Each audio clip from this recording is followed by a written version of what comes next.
कमलापुर से सावित्री थी। उसने अपने बेटे राजेश की शादी अनामिका नाम की बहुत ही खूबसूरत लड़की के साथ करा दी, जो कि उससे किसी मामले में कम नहीं थी। उनके लिए यही बहुत मायने रखता था कि बेटा और बहू खुश रहे। ये सोचकर सावित्री ने एक दिन घर की सारी चाबियां उसकी बहू अनामिका को दे दिया। अनामिका, मैं इस घर को मेरे बेटे को तुम्हें संभालने दे रही हूँ। जिस तरह तुम अपनी जिंदगी का ख्याल रखती हो, वैसे ही मेरे बेटे का ख्याल रखना। अपने चेहरे को जैसे खूबसूरत रखती हो, वैसे ही इस घर को भी रखना। इस तरह से जिंदगी चलाना तुम। ठीक है सासू माँ, मैं अपनी जिंदगी की तरह आपके बेटे को और चेहरे की तरह इस घर को संभाल के रखूंगी। अनामिका ने ये कहकर चाबियां तो ले ली, पर बदकिस्मती से सासू माँ सावित्री को ये नहीं पता था कि उसकी बहू रानी कितनी बड़ी आलसी स्वभाव की है। होगा क्या होता है जब इस बारे में उसे पता चलता है। एक दिन सावित्री की सेहत ठीक नहीं थी, इसीलिए वो सुबह के 8 बजे तक सो रही थी। जब वो नींद से जागी, उसने देखा बाहर का आंगन साफ नहीं है, उसने रंगोली नहीं लगाया है, सूखे पत्ते चारों तरफ कुएं के पास पड़े हैं। ये देखकर उसने अनामिका को बुलाया।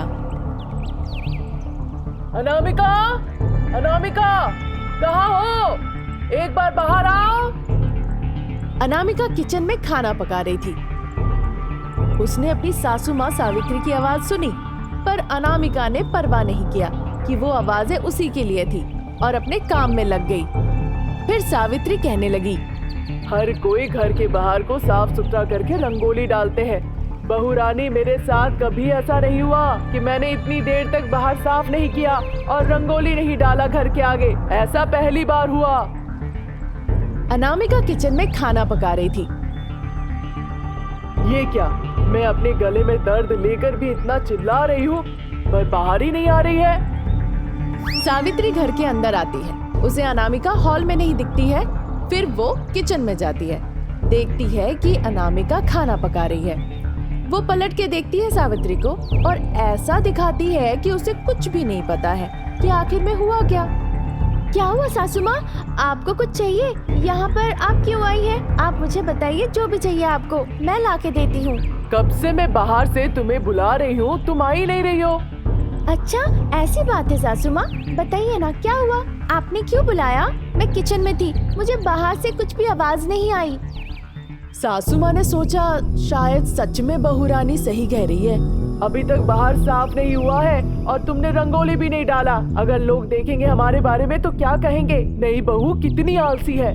वो क्या कहेंगे ये सोचकर आप भी मुझे आलसी कहना चाहती हैं? और अगर नहीं तो आपका कहने का मतलब क्या है? तुम ऐसा क्यों कह रही हो? अगर मुझे कुछ कहना होता तो मैं तुम्हारे मुंह पे कहती साफ साफ, या फिर तुम्हारे माँ को लाके दिखाती। मुझे जरूरत नहीं किसी के ऊपर थोप के कुछ कहने का। मैं आपसे ज्यादा बात नहीं करना चाहती।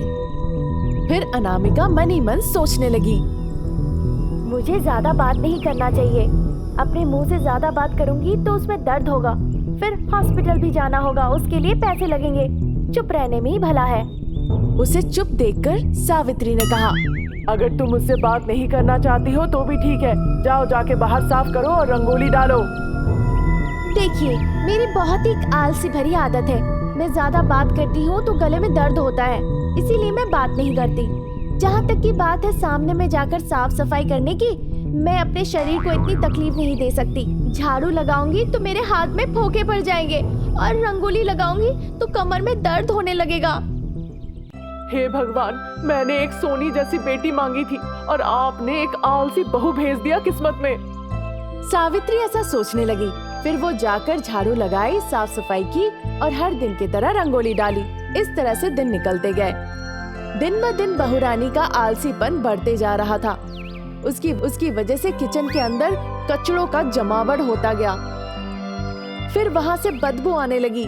मक्खी, मच्छर, छोटे छोटे कीड़े उस कचड़े से निकलने लगे। बदबू बर्दाश्त के बाहर हो गई। क्योंकि सावित्री अपनी बहू रानी से कुछ नहीं कहती थी, इसीलिए अपने बेटे राजेश से कहने लगी, अनामिका को बोलने से बेहतर होगा कि वो अपने नाक में मास्क लगा ले। वो इस तरह से बहुत दिन तक घर पर थे, अपने नाक में मास्क पहन के।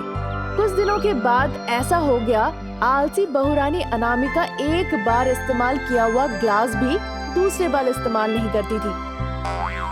बहू रानी, वैसे भी तुम घर के बाहर का कोई भी काम में ध्यान नहीं देती हो। कम से कम घर के अंदर के किचन तो साफ रखा करो। देखो किस तरह से कचड़ों का जमावड़ा हो गया है।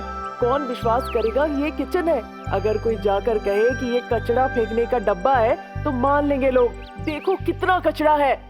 ओहो सासू माँ, मैं ये नहीं कर सकती। अगर आप किसी कचरे वाले को बुलाना चाहती है तो उसे बुला लीजिए और उससे साफ करवा लीजिए प्लीज। मुझसे नहीं होगा। तुम बहुत ही आलसी हो। कचरा उठाने वाले घर के अंदर नहीं आते हैं, वो कचरा घर के बाहर गेट के पास से लेकर चले जाते हैं। पर पहले जाकर नहाओ। अरे मैं तो कल ही नहाई हूँ, अब मैं 2 दिनों के बाद नहाऊंगी फिर। अब तो मुझे इतनी हिम्मत भी नहीं कि मैं चावल चबाकर खा के उसे निगलूं। मक्खियाँ और मच्छर दिन ब दिन घर पे बढ़ते जा रहे थे क्योंकि बहुरानी द्वारा किए गए आलसीपन की वजह से, और वो आकर अब काटने भी लगे। जब शरीर में बड़े बड़े घाव और खुजलियाँ होना शुरू हो गया, फिर सावित्री उस घर में रहने लायक नहीं रही। वो वृद्धा आश्रम चले गई।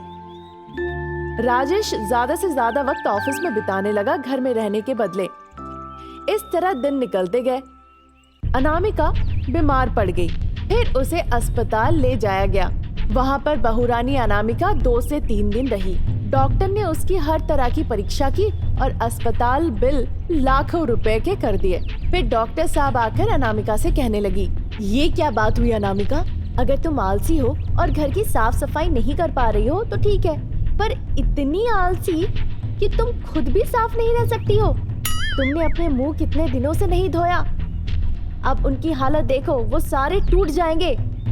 बहुरानी शर्म के मारे अपना सर झुका ली डॉक्टर साहिबा की बातें सुनकर। ये सच बात है कि ज्यादा खाने के लिए मुंह चबाने से जबड़े में दर्द होता है, पर अगर तुम खाना ही नहीं खाओगी तो तुम्हारे पूरे शरीर में जितने पुर्जे हैं सब बेकार हो जाएंगे। तुम चल फिर भी नहीं पाओगी। थोड़ा वक्त लगेगा अभी तुम्हें ठीक होने में। उसकी तबीयत कैसी है डॉक्टर साहिबा? अभी ठीक नहीं है।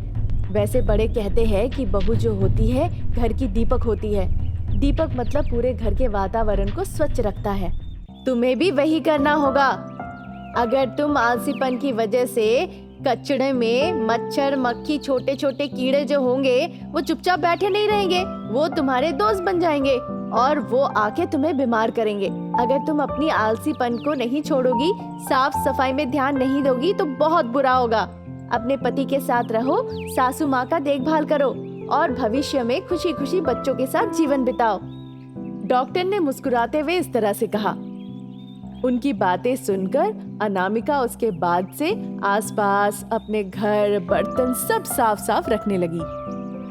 आलसी बहू धीरे धीरे समझदार बन गई और अपने साथ साथ पति, सासू माँ और बच्चे सभी के साथ खुश रहने लगी।